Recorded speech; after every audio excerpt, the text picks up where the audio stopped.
আরজিকর কাণ্ডে তোলবার একেবারে গোটা রাজ্য। আরজিকর কাণ্ডে তদন্ত চালাচ্ছে সিবিআই। তার মধ্যেই কিন্তু আরজিকর মামলা আজ উঠেছিল সুপ্রিম কোর্টে।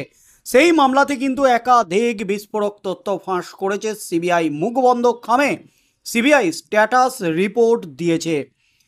তার মধ্যে কিন্তু একাধিক প্রশ্ন তুলে দিয়েছেন প্রধান বিচারপতি DY চন্দ্রচূড়। কারণ আরজিকর মামলা নিয়ে এমনিতেই কিন্তু চাপ আছে প্রধান বিচারপতির উপর। কারণ গোটা দেশ এই আরজিকর কাণ্ড নিয়ে প্রতিবাদে নেমেছে। গোটা দেশের মানুষের যেমন চাপ আছে, ঠিক তেমনই আরজিকর কাণ্ড নিয়ে প্রধানমন্ত্রী নরেন্দ্র মোদী এবং রাষ্ট্রপতি দ্রৌপদী মুর্মু দেশের প্রধান বিচারপতিকে কিন্তু কড়া নির্দেশ দিয়েছেন, চরম বার্তা দিয়েছেন যে নারী নির্যাতন, ধর্ষণের মতো মামলা, বিশেষ করে আরজিকর মামলা যেন দ্রুত নিষ্পত্তি হয়, কোনো রকম বিলম্ব যেন না হয়, এমনই কিন্তু নির্দেশ দিয়েছিলেন।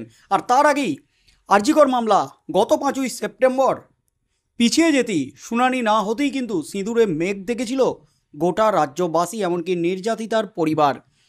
ডিএ মামলা বা চাকরি বাতিল মামলা বা অন্য মামলাগুলির মতো এই মামলাটিও কমায় চলে যাবে না তো? এই মামলাটিও বারবার পিছিয়ে যাবে না তো? তবে অবশেষে নড়ে চড়ে বসেছেন সুপ্রিম কোর্টের প্রধান বিচারপতি। তিনি কিন্তু একেবারে চরম ক্ষুব্ধ। আজ একেবারে বিস্ফোরক সব পর্যবেক্ষণ রেখেছেন এই আরজিকর কাণ্ডে।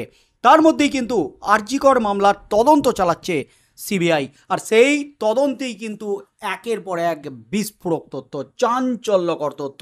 আরজিকর কাণ্ডের মেন অপরাধী ধরা না পড়লেও আরজিকর কাণ্ডে যে ষড়যন্ত্র, আরজিকর কাণ্ডে যে চক্রান্ত করেই যে খুন করা হয়েছে আরজিকরের মৃত চিকিৎসককে, এমনই কিন্তু প্রাথমিক ধারণা সিবিআই আধিকারিকদের। তবে রাজ্য পুলিশের হাতে প্রথম এবং শেষ গ্রেপ্তার সঞ্জয় রায়কে জিজ্ঞাসাবাদ করে একাধিক বিস্ফোরক তথ্য পেয়েছে। তার মধ্যেই কিন্তু আরজিকর মামলায় একেবারে নয়া মোড়। আর সুপ্রিম কোর্টের নির্দেশের পরপরই কিন্তু তেড়ে ফুড়ে অ্যাকশন শুরু সিবিআইয়ের। আর তার মাঝেই কিন্তু এবার ভয়ঙ্কর তথ্য প্রকাশ্যে। আরজিকর কাণ্ডে এবার নাম জড়ালো তৃণমূলের 2 হেভিওয়েট নেতার। এবার কিন্তু সিবিআইয়ের নজরে তৃণমূলের 2 হেভিওয়েট নেতা। তার ফলেই কিন্তু এই নেতাদের নাম সামনে আসতেই কিন্তু রীতিমতো শোরগোল পড়ে গেল একেবারে গোটা রাজ্যে। মুখ্যমন্ত্রী মমতা ব্যানার্জি প্রথম থেকেই ফাঁসির দাবি তুলেছেন অভিযুক্তের। তবে যত দিন গড়াচ্ছে ততই কিন্তু একেবারে গায়ে কাঁটা দেওয়া তথ্য সামনে আসছে। যত দিন গড়াচ্ছে ততই কিন্তু এই ঘটনা পরিকল্পনা করে খুনের ঘটনায় পরিণত হচ্ছে। আর এই ঘটনায় কিন্তু একেবারে প্রভাবশালীদের হাত আছে, সেই তথ্যই কিন্তু সিবিআইয়ের কাছে আসতে শুরু করেছে।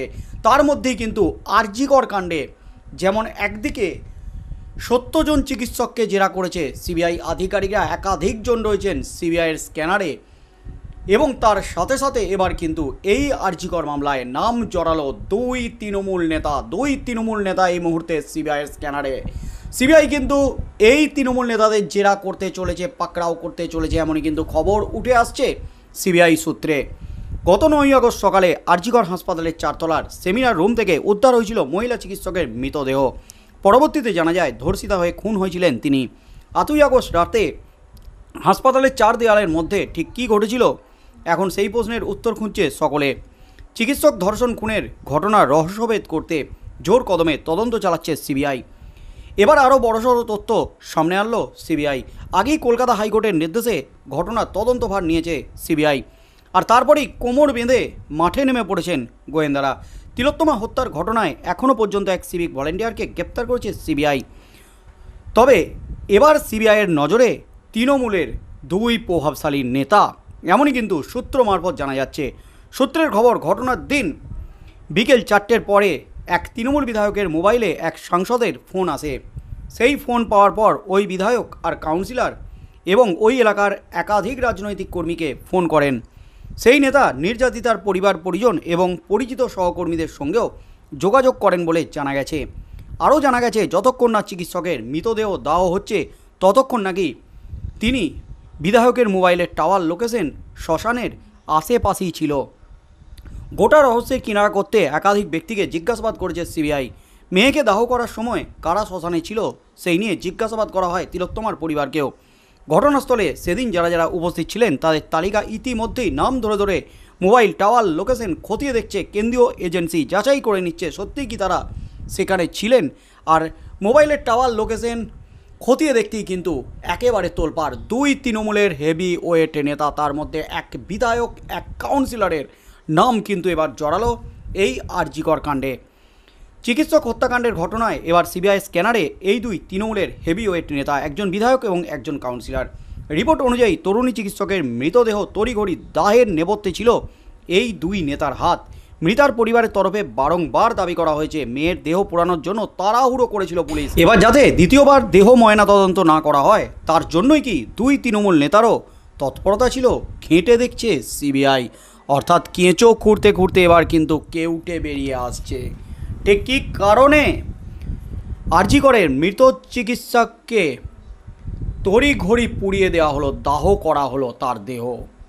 কারণ শ্মশানকর্মী যা বলেছেন যে শ্মশানে আরও দুটো মৃতদেহ আগে ছিল রাখা, সেগুলিকে টপকে তিলোত্তমার মৃতদেহ দাহ করার জন্য চাপ দিচ্ছিলেন এই তৃণমূল নেতারা। তার তথ্য অনুযায়ী এবং পরিবারের তরফ থেকে সিবিআইকে যে সমস্ত তথ্য দিয়েছে সেই অনুযায়ী কিন্তু সিবিআই লিস্ট ইতিমধ্যেই তৈরি করে ফেলেছে। এবার কিন্তু ওই তৃণমূল নেতাদের জেরা করার প্রক্রিয়া শুরু করতে চলেছে সিবিআই। প্রয়োজনে হেফাজতে নিয়ে জেরাও কিন্তু করতে পারে সিবিআই, এমনই কিন্তু খবর উঠে আসছে। কী কারণে, ঠিক কী কারণে মৃতদেহকে এত তাড়াতাড়ি পুড়িয়ে দেওয়া হলো? যেখানে পরিবার দাবি করছে মৃতদেহ আর কিছুক্ষণ রাখার জন্য আমরা চেষ্টা করেছিলাম, কিন্তু সেই সুযোগ দেয়নি এই তৃণমূল নেতারা। তাহলে কি কোনো কিছু গোপন করতেই, তথ্য প্রমাণ লোপাট করতেই এবং যাতে মৃতদেহর আর দ্বিতীয়বার ময়না তদন্ত করতে না পারে তাই কি পুড়িয়ে দেওয়া হয়েছিল, দাহ করে দেওয়া হয়েছিল তড়িঘড়ি? এই প্রশ্নগুলি কিন্তু ভাবাচ্ছে সিবিআই আধিকারিকদের। আর এই প্রশ্নের উত্তরের সন্ধানই কিন্তু এবার এই দুই প্রভাবশালী তৃণমূলের নেতা, তৃণমূল বিধায়ক এবং তৃণমূল কাউন্সিলরকে চেপে ধরতে চলেছে সিবিআই আধিকারিকরা। এই দুই তৃণমূল নেতাকে জেরা করে কী কী তথ্য হাতে পায়, আরজিকর কাণ্ডে কি এবার নাম জড়াতে চলেছে এই দুই তৃণমূল নেতার? এমনিতেই কিন্তু নাম জড়িয়ে গেছে, এবার কি গ্রেপ্তার হতে চলেছেন? তাদের বিরুদ্ধে কি কোনো কড়া পদক্ষেপ নিতে চলেছে সিবিআই? কি হতে চলেছে আগামী দিনে, সিবিআই কী স্টেপ নেয় সেদিকেই চোখ থাকবে গোটা রাজ্যের।